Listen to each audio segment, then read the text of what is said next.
Oh, it stinks. In this carton is a guitar that I ordered from eBay.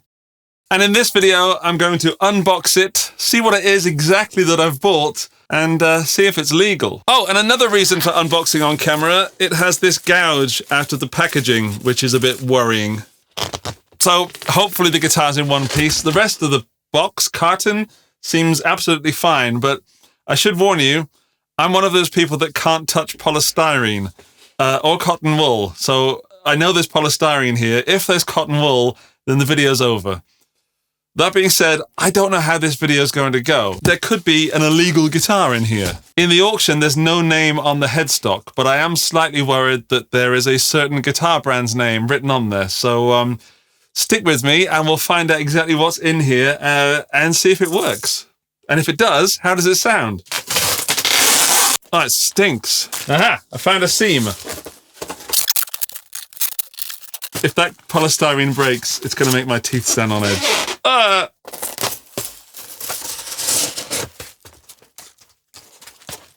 Really smells. Woo! Oh. I'm going to have to crack a window in a minute.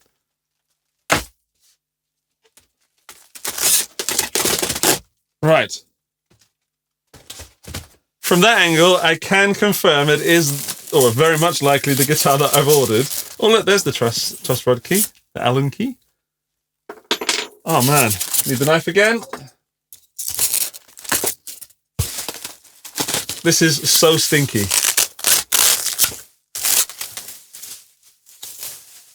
Wow. Okay, it's a very sparkly finish. Peeking through there. Let's cut all this way, and I'll go to the close-up cam. All right, lifting it out gently. It doesn't feel that heavy, which is surprising. Okay, and headstock reveal. It doesn't have Gibson written on it. Yes. Oh, fantastic. Oh, that's made me happy. Some people would want it to have Gibson written on it. The neck is huge. It's a really big neck. Oh, Lord. If this thing works, this could be an absolute monster that you'd see on the channel very often. Oh, wow. It's very slippery there. It doesn't have any... It doesn't have... doesn't have that... rubber grip that you see on Flying V's.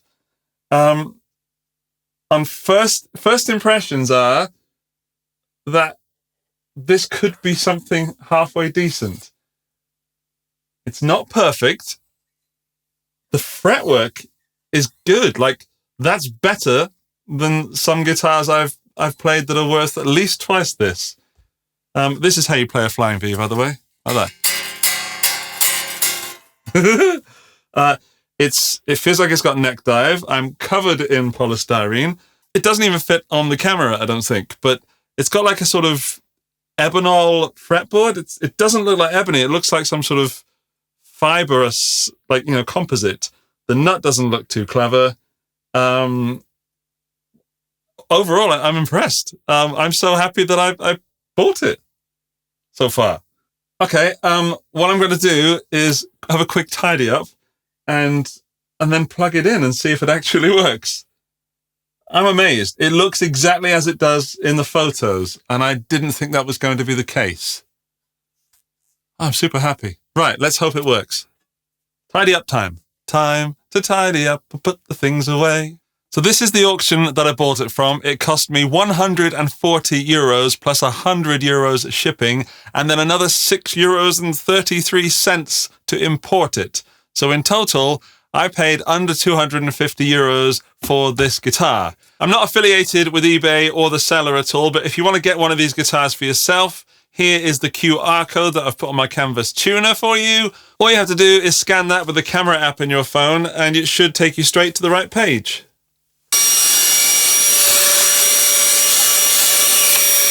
I'm super excited. Have you vacuumed your guitar today? Look, that's how you play a Flying V. It's out of the box. I know out of tune, but that's to be expected. But it's kind of playable. The action's all right. The fret ends are not sharp by any means, but they are kind of, they're there. You can feel them. But that neck is huge. That's what we would call a Gibson 58 neck. That's amazing. I'm so happy. Every time I buy a guitar, not every time, but oftentimes when I buy a guitar that's more affordable, the neck is Modern C, and I'm not a fan of Modern C. This is a big old neck. The tuners don't look like they're up to much. Let's get some close-ups. So let's start with the front. That is the guitar. It's hard to fit all in the frame. So we've got jack output there. We've got, I'm guessing, volume, tone. They are hard to turn. That doesn't turn very well at all. The switch it feels okay. Feels a bit cheap. Well, it feels very cheap, but it clicks into position like that. I like those switches. Dots, so I'm going to have to talk to my friends at Fretlook to get some blocks on there. And then the headstock is lovely and blue. Doesn't say Gibson on there, which is amazing. Unless there's something underneath it. We better have a look.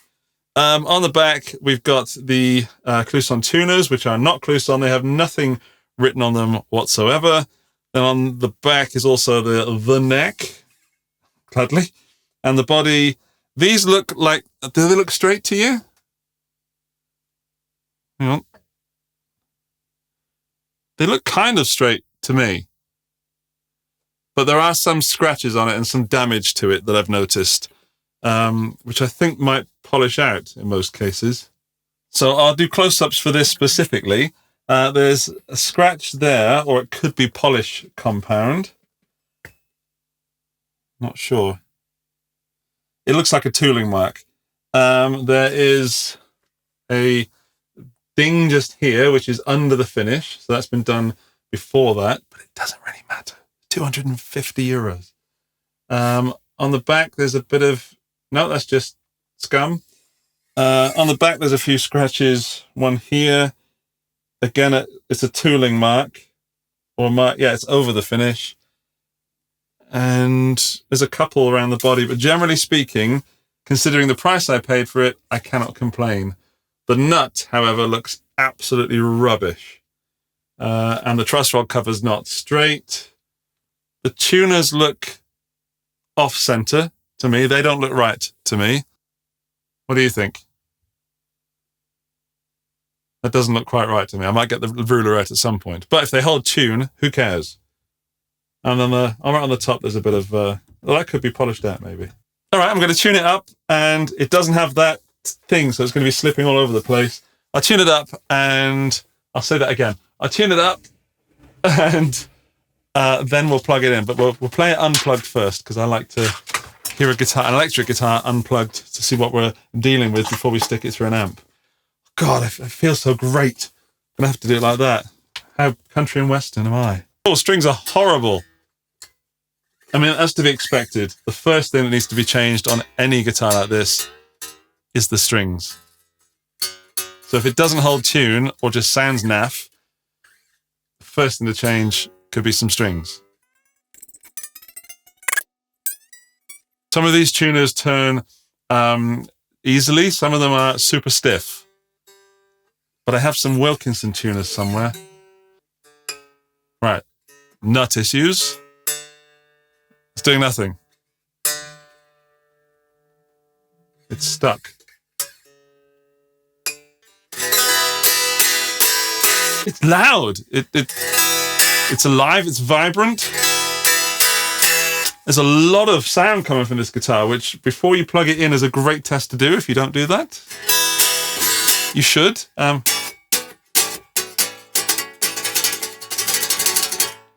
The strings actually don't feel too bad, but obviously they're sticking in the nut. Aside from that, the nut is cut pretty well. Again, better than I expected. This is, if this was a, let's say, Squier, Harley Benton, that sort of range, you'd probably send it back because of the finish issues, or at least it would be B stock. They've screwed in that plate too tight, so it's bent up on the one side. Generally it's been thrown together, you know, and I'm not surprised because whoever put this together, they've probably not been paid very much. There's tooling marks all over it. However, it is a guitar. But let's find out if it's an electric guitar by turning on the amp and plugging it in. While that amp's warming up, on the pedal board is the Walrus Audio Canvas Tuner, knife falling on the floor, the Wannabee Bluesbreaker and Klon style dual overdrive, and the HX1 from line 6. As for the amp, I've got the Fender Deluxe Reverb head, which is going through a vintage V30, and you'll hear the IR from the Captor X.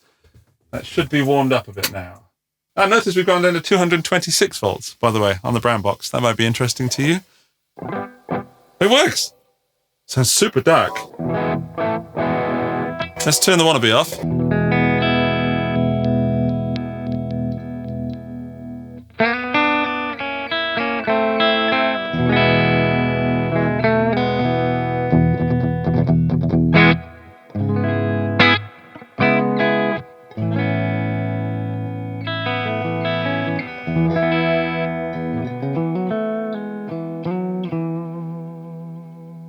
Scratchy frets. You can kind of hear them. I can't hold a flying V sitting down. There we go.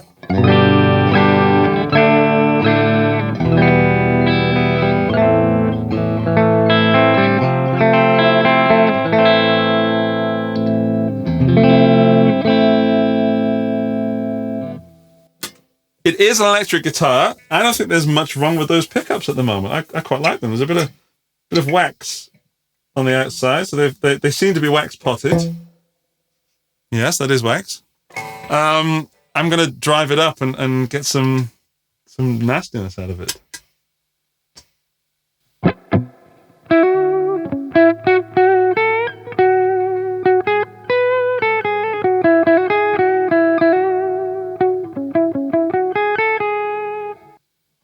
I have to get a strap, right? Yes! Right, I'm sorry if I'm all over the place, by the way. I've never had a flying V guitar before. Well, I had a little mini one many, many years ago, but never a full-size flying V. And I know this technically isn't one because of no name on the headstock, but... Is it intonated?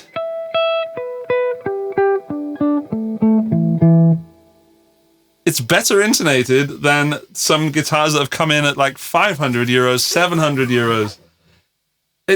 It's exactly what I expect. Well, I'll be honest. I expected a working guitar. I expected there to be a Gibson on the headstock. I'm so glad there isn't. I expected the tuners to not work properly.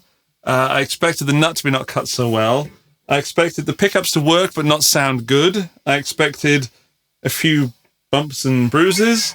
I didn't expect this big neck. I did expect rough frets. Right, let's try a few more riffs on this thing.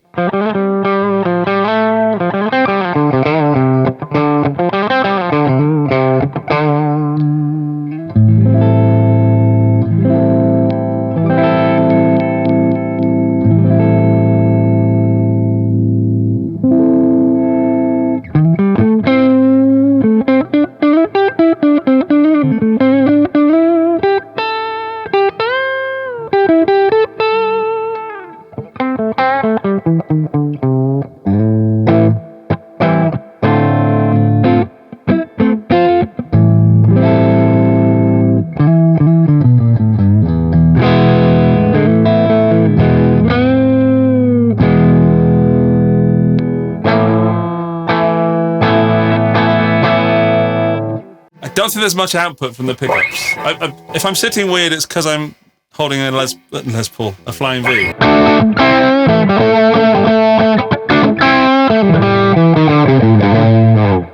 I went away and had lunch, and unusually I took the guitar with me, which never really happens because, you know, I leave it in the studio and come back and play here.